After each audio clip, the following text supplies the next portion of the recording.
সুপ্রিয় দর্শক, আসসালামু আলাইকুম। আপনাদের সবাইকে স্বাগত জানাচ্ছি। এখনকার আলোচনা আপনাদের সঙ্গে আছি আমি সিরাজুল ইসলাম। দর্শক, নাটকীয়ভাবে পরিবর্তন ঘটে গেছে। পরিবর্তনটা কোথায়? হরমুজ প্রণালীতে ইরান টোল নেবে এবং এই টোল দেওয়ার ব্যাপারে রাজি হচ্ছে ইউরোপের বেশ কয়েকটি দেশ, যারা আন্তর্জাতিক রাজনীতি, অর্থনীতি, কূটনীতি, ভূ রাজনীতির গভীরের যত আলাপ আলোচনা, খেলাধুলা, তার প্রত্যেকটা জায়গায় গুরুত্বপূর্ণ ভূমিকা রাখে এই রকম দেশ। এই খবর এসেছে আমেরিকার অত্যন্ত প্রভাবশালী পত্রিকা, বিশেষ করে অর্থনীতির ক্ষেত্রে ব্লুমবার্গের এক রিপোর্টে। এই রিপোর্টের পর এখন মাথায় হাত পড়েছে আমেরিকার। ইসরায়েল কি করবে? তার মানে হরমুজ প্রণালীতে টোল দিয়ে তেল পরিবহন করতে প্রস্তুত ইউরোপের বেশ কিছু দেশ। পারস্য উপসাগরীয় বেশ কিছু দেশও একই চিন্তা করছে। অবশ্যই এর বিরোধিতাও করছে কেউ কেউ। কিন্তু যত যাই বলি, আমেরিকার মাথায় হাত। অবশেষে হরমুজে জয় হচ্ছে ইরানের। তাহলে আবারও ঘুরে ফিরে প্রশ্ন আসছে, আমেরিকা এবং ইসরায়েল কি করবে?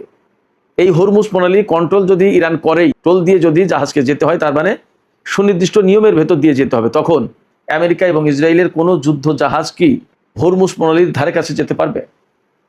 এই প্রশ্ন রেখেই সুপ্রিয় দর্শক, আজকের মূল আলোচনায় চলে যাব। আশা করছি আপনারা সবাই শেষ পর্যন্ত সঙ্গে থাকবেন। আর যদি ভিডিও ভালো লাগে তাহলে বিশেষ করে বলবো লাইক, কমেন্ট, শেয়ার করবেন এবং চ্যানেলটি সাবস্ক্রাইব করে সাথেই থাকবেন। দর্শক, চলুন বিস্তারিত আলোচনা করি। আলোচনায় যাওয়ার আগে কয়েকটা খবর আমি আপনাদেরকে একটু দিই। পাকিস্তানের প্রধানমন্ত্রী শেহবাজ শরীফ 3 তারিখ থেকে 5 তারিখ পর্যন্ত, জুলাই মাসের, তার মানে আগামীকাল থেকে 5 তারিখ পর্যন্ত ইরান এবং তুরস্ক সফর করবেন। মনে হচ্ছে আগামীকাল হয়তো তিনি তুরস্ক যাবেন, পরে ইরানের সর্বোচ্চ নেতার শেষ বিদায় অনুষ্ঠানে হয়তো অংশ নেবেন। এরপরে তেলের বাজার অনেকটা স্থিতিশীল। তেলের বাজারে বেশ দাম কমেছে। তেলের দাম কমেছে দারুণভাবে। কত করে দাম এসেছে ব্যারেল প্রতি, সেই গল্প শোনাবো আজকের এই আলোচনাতে। এর পাশাপাশি ইরানের সর্বোচ্চ নেতার যে জানাজা অনুষ্ঠান হবে, সেই অনুষ্ঠানে হামলা চালানোর ব্যাপারে ইসরায়েলের পক্ষ থেকে হুমকি দেওয়া হয়েছে। এর প্রতিক্রিয়ায় ইরানের খাতামুল আম্বিয়া সেন্ট্রাল হেডকোয়ার্টার্স, যেটা, তার প্রধান commander major general Ali Abdullahi, তিনি কড়া হুঁশিয়ারি উচ্চারণ করেছেন। তিনি বলেছেন, শত্রুরা যদি কোনো রকমের ভুল হিসাব নিকাশ করে তাহলে তার পরিণতি ভয়াবহ রকমের খারাপ হবে এবং তার পরিণতি তাদেরকেই ভোগ করতে হবে। আমি সর্বপ্রথমে হরমুজের আলোচনাটা করি, তারপরে বাদ বাকি কথা বলি। কারণ এই হরমুজ প্রণালীকে কেন্দ্র করে ইরান এবং আমেরিকা ও ইসরায়েলের মধ্যে যে ত্রিমুখী যুদ্ধটা হলো, সেই যুদ্ধের অনেক কিছু নির্ভর করেছে এই হরমুজ প্রণালীর উপর। এমনকি এই কথা একদম পরিষ্কারভাবে বলা যায়, ইরান যখন হরমুজ প্রণালী বন্ধ করে দিল, তখন কিন্তু যুদ্ধের খেলা অন্যরকম হয়ে গেল, একেবারে মোড় ঘুরে গেল। এই হরমুজ প্রণালী বন্ধ করে দেওয়ার ফলে এমনকি আমেরিকার তেলের রিজার্ভে পর্যন্ত টান পড়লো। এই তো গত কয়েকদিন আগে, 4-5 দিন আগে, ডোনাল্ড ট্রাম্প নিজেই বলেছেন যে ইরানের সাথে যদি 14 দফা সমঝোতা স্মারক সই না করতাম, আর ইরান যদি এইভাবে হরমুজ প্রণালী আটকে রাখতো, বা হরমুজ প্রণালী যদি এইভাবে আটকা অবস্থায় বা অচল অবস্থায় থাকতো, তাহলে আমেরিকারই তেলের রিজার্ভ শেষ হয়ে যেত। আর মাত্র কয়েকদিনের তেলের রিজার্ভ ছিল। এই পরিস্থিতিতে হরমুজ প্রণালী কতটুকু গুরুত্বপূর্ণ ভূমিকা পালন করেছে যুদ্ধক্ষেত্রে, যুদ্ধের বা যে কোনো পরিস্থিতির মোড় ঘোরাতে, আপনারা বুঝতেই পারেন। সেই হরমুজ প্রণালীর ব্যাপারে ইরান বারবার বলে আসছে যে আর কখনো হরমুজ প্রণালী আগের অবস্থায় ফেরত যাবে না। তার মানে হরমুজ প্রণালীতে যে নিয়ন্ত্রণ আমরা আরোপ করেছি, এই নিয়ন্ত্রণ থাকবেই এবং এখানে ফি দিয়ে, টোল হোক আর ফি হোক, যাই হোক, সার্ভিস চার্জ যাই বলি, এই টাকা দিয়ে, অর্থাৎ ডলার দিয়ে বা অর্থ দিয়ে জাহাজ পারাপার করতে হবে। ডলারের পরিমাণ কি, এক একটা জাহাজ কত করে দেবে, এবং এই পরিস্থিতিতে কারা কীরকমভাবে কী প্রতিক্রিয়া জানাচ্ছে আমি বিস্তারিত বলবো। জাস্ট আপনারা একটু অপেক্ষা করুন, শুনতে থাকুন। প্রতি জাহাজ থেকে ইরান $2 মিলিয়ন নেবে, তার মানে $20 লাখ। প্রতিদিন যদি 100টি জাহাজ চলাচল করে হরমুজ প্রণালী দিয়ে, তাহলে কত কোটি ডলার প্রতিদিন, প্রতি মাসে কত, আর প্রতি বছর কত, আপনি ভাবেন। বিপুল অঙ্কের অর্থ ইনকাম করবে এই হরমুজ প্রণালী থেকে ইরান। তার মানে এই যুদ্ধ করতে এসে আমেরিকা, ইসরায়েল, তারা তো বিপদে পড়েছেই। তাদের প্রচুর পরিমাণে অস্ত্র মারাত্মকভাবে ক্ষয়ক্ষতির মুখে পড়েছে। আমি একদিন আলাদা একটা ভিডিওতে বলবো আমেরিকা কি কি কৌশলগত অস্ত্র হারিয়েছে, খুব শর্ট টাইমে আসবে ইনশাল্লাহ। তো এই হরমুজ প্রণালী যা কখনো ইরান কন্ট্রোল করতো না, সেই হরমুজ প্রণালী এই যুদ্ধের কারণে ইরান কন্ট্রোল করা শুরু করলো। তার মানে ইরান আমেরিকাকে শাস্তি দিতে এসে এখন নিজেই শাস্তির মুখে। তো তো এই বিপুল পরিমাণ অর্থ হরমুজ প্রণালী থেকে ইরান আয় করতে পারবে। এখন আপনাদের মনে নিশ্চয়ই এই প্রশ্ন যাচ্ছে যে ইউরোপের কোন কোন দেশ আসলে মেনে নিচ্ছে। আমি আপনাদেরকে বলি, শুধু ইউরোপের কয়েকটি দেশ না, পারস্য উপসাগরীয় কয়েকটি আরব দেশও এই ফি দিয়ে হরমুজ প্রণালী দিয়ে জাহাজ চলাচল করতে রাজি আছে, তাদের কোনো আপত্তি নেই। এইরকম ইঙ্গিত মিলেছে বিভিন্ন কূটনৈতিক আলোচনায়। ইউরোপের দেশ কারা? ফ্রান্স, জার্মানি, ইতালি, একদম বড় বড় দেশ প্রধান। কারণ তারা কেন মেনে নিচ্ছে? তারা মেনে নিতে চাচ্ছে এই কারণে যে এই যে হরমুজ প্রণালী, এই হরমুজ প্রণালী দিয়ে তেল নিয়ে তাদের অর্থনীতি বেঁচে থাকে, তাদের কলকারখানা, গাড়ি ঘোড়া, মেশিনের, প্লেনের চাকা ঘোরে গুরুত্বপূর্ণ জায়গায়। রাশিয়ার সাথে তাদের মারাত্মক টানাপোড়েন, যাবে কোথায়? ভেনিজুয়েলা তেল দখল করেছে আমেরিকা, যাবে কোথায়? সেক্ষেত্রে এই হরমুজ প্রণালীতে তাদের আসতে হবে। এই জন্য তারা চিন্তা করছে যে এক জাহাজে যদি 2 বিলিয়ন ব্যারেল তেল আনা যায়, আর তাতে যদি $2 মিলিয়ন চার্জ দিতে হয়, তা প্রতি ব্যারেলে $1, ঠিক আছে, যাকে $1 কি আর করা, দাও, হয়তো এইভাবে মেনে নিতে যাচ্ছে। তো ইউরোপের সব দেশ তো আর এখান থেকে তেল নেয় না, বা যদি লাগে তাহলে হয়তো তারাও দিতে বাধ্য হবে। আর উপসাগরীয় কোন কোন আরব দেশ মেনে নিতে চাইছে? শোনা যাচ্ছে বিরোধিতা করছে সৌদি আরব, সংযুক্ত আরব আমিরাত আর বাহরাইন। তাহলে থাকে কারা? ইরাক, কুয়েত, কাতার, ওমান। তো ওমানের নিজে তো অংশ, অতএব ওমানের না। তাহলে কুয়েত, কাতার এবং ইরাক, এই 3 দেশ মেনে নিতে প্রস্তুত। বাস্তবতা হচ্ছে যখন ইউরোপের কিছু দেশ মেনে নেবে, যখন আরব কিছু দেশ মেনে নেবে, তখন সৌদি আরব, সংযুক্ত আরব আমিরাত এবং বাহরাইন তাদের বিরোধিতা করার কোনো প্রয়োজন বা সুযোগ বা অর্থ থাকবে না। হয় তাদেরকে বিকল্প করে ব্যবস্থা করতে হবে হরমুজ প্রণালী বাদ দিয়ে, আর না হলে হরমুজ প্রণালীতে যেতে হলে টোল তাদেরকে দিতেই হবে। এবং সংযুক্ত আরব আমিরাত, এরই মধ্যে তো আমরা একদিন একটা ভিডিও করেছিলাম যে $3 বিলিয়ন নগদ বিমানে করে দিয়ে এসছে ইরানের সাথে সুসম্পর্ক চাই, দরকার নেই ঝামেলায়। আবার ইসরায়েল, আমেরিকা, ভারতের সাথে সে তলে তলে সম্পর্ক করে, সেটা ভিন্ন জিনিস। কিন্তু হরমুজ প্রণালী ব্যবহার করতে গেলে ইরানকে টোল দিতে হবে, ওমানকে টোল দিতে হবে। তারা 2 দেশ একমত। এ ব্যাপারে কমিটি গঠন হয়েছে এবং ইরান গতকালকে একদম পরিষ্কার করে ঘোষণা করেছে, সে তো আপনারা জানেন, যে এই হরমুজ প্রণালী ব্যবহার করতে হলে টোল দিতে হবে এবং টোল ইরান দেবে, তা জোর করে হলেও। হয় এটা আমেরিকাকে মেনে নিতে হবে, না হয় ইরানের সাথে যুদ্ধ করতে হবে। এই পরিস্থিতিতে আসলে আমেরিকার সামনে কিছু করার নেই, তাদেরকেও মেনে নিতে হবে। তবে ইউরোপের দেশগুলো বা কিছু কিছু আরব দেশ যে মেনে নিতে চাইছে, এতে কিন্তু আমেরিকা খুব খুশি না, ক্ষুব্ধ, রাগ হয়েছে। রাগ হয়েছে কেন? রাগ হয়েছে এই কারণে যে এই হরমুজ প্রণালী নিয়েই তো এত কিছু। সবচেয়ে বড় টানাপোড়েন দিন দরবার তো এখন হরমুজ প্রণালী নিয়েই চলছে ইরানের সাথে আমেরিকার।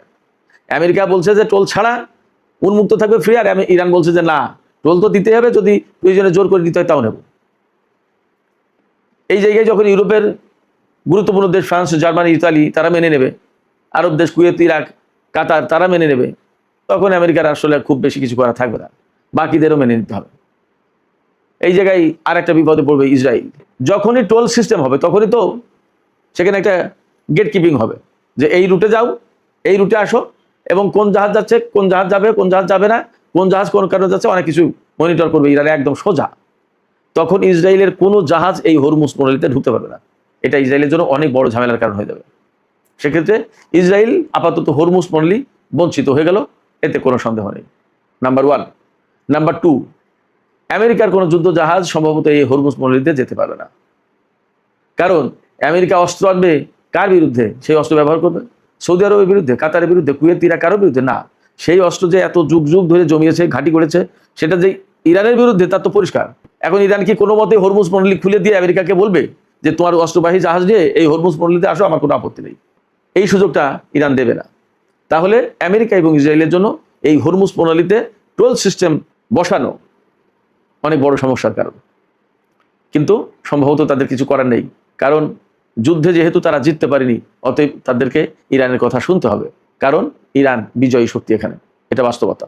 এখানে ইরান বলছে যে আমরা যে টোল নেব, সেই টোল মূলত 3টা খাতে ব্যয় করতে চাই, বা 3টা খাতের কারণে 3টা খাত দেখিয়ে আমরা টোলটা নেব। একটা হচ্ছে হরমুজ প্রণালীর দূষণ নিয়ন্ত্রণ করা, আর একটা হচ্ছে নৌপথ রক্ষণাবেক্ষণ, এগুলো ঠিকঠাক রাখা, নিরাপদ নৌ চলাচলের জন্য একটা সেবা, সার্ভিস চার্জ, এই হিসেবে এই 3টা খাতে টাকাটা নেওয়া হবে। এদিকে হরমুজ প্রণালী নিয়ে তো আমরা বেশ লম্বা একটা আলোচনা করলাম। আরেকটা ভালো খবর আছে যে আন্তর্জাতিক বাজারে তেলের দাম দারুণভাবে কমেছে, একেবারে যুদ্ধপূর্ব অবস্থায় চলে এসেছে।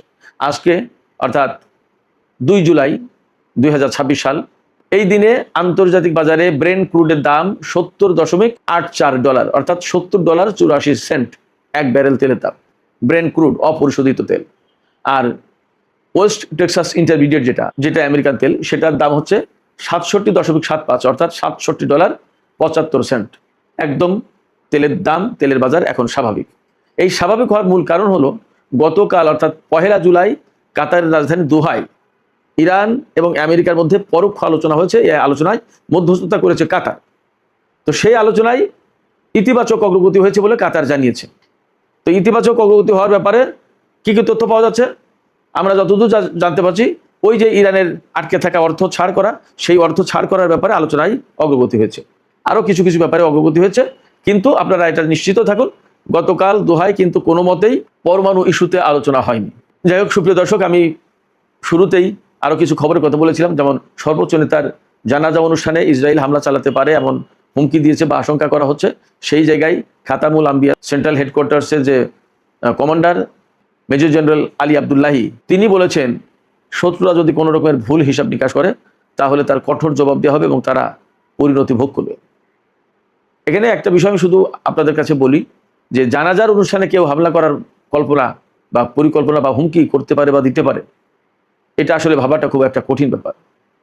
তবে এটা ঠিক যে সেখানে অর্থাৎ জানাজার অনুষ্ঠানে বিশ্বের বহু সাংবাদিক, কূটনীতিবিদ, রাজনীতিবিদ, বহু সমাজকর্মী, মানবাধিকার কর্মী আসবে, পাশাপাশি ইরানের সাধারণ জনগণ থাকবে। বিরাট বিশাল সমাবেশ হবে, তাতে কোনো সন্দেহ নেই। লাখ লাখ কোটি কোটি মানুষের সমাবেশ হওয়ার কথা। এরপরেও যদি ইসরায়েল বা আমেরিকা কোনো রকমের ভুল করে তাহলে তারা বিশ্বে ভয়ঙ্করভাবে নিন্দিত, ধিকৃত হবে এবং ইরান অবশ্যই মারাত্মক রকমের একটা প্রতিশোধ দেবে, তাতে কোনো সন্দেহ নেই। ইরান কিন্তু গতকাল বলেছে যে তারা সর্বোচ্চ নেতার প্রাণহানি বা শাহাদাতের তারা কিন্তু প্রতিশোধ নেবে, বদলা নেবে। তো সেক্ষেত্রে ইরান একেবারে সহজে ছেড়ে দেবে এটা ভাবার কোনো কারণ নেই। এদিকে আরেকটি খবর বলেছিলাম যে পাকিস্তানের প্রধানমন্ত্রী শাহবাজ শরীফ তিনি ইরান এবং তুরস্ক সফরে যাচ্ছেন। ইরান সফরে প্রধানত যাচ্ছেন ইরানের সর্বোচ্চ নেতার জানাজা অনুষ্ঠানে যোগ দিতে, পাশাপাশি তুরস্ক যাচ্ছেন।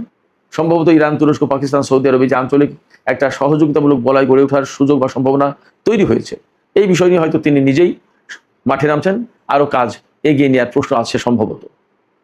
এছাড়া ইরানের সাথে আমেরিকার যে কূটনৈতিক প্রক্রিয়া চলছে, সংলাপ চলছে, সে সমস্ত ব্যাপারেও হয়তো আলোচনা থাকবে।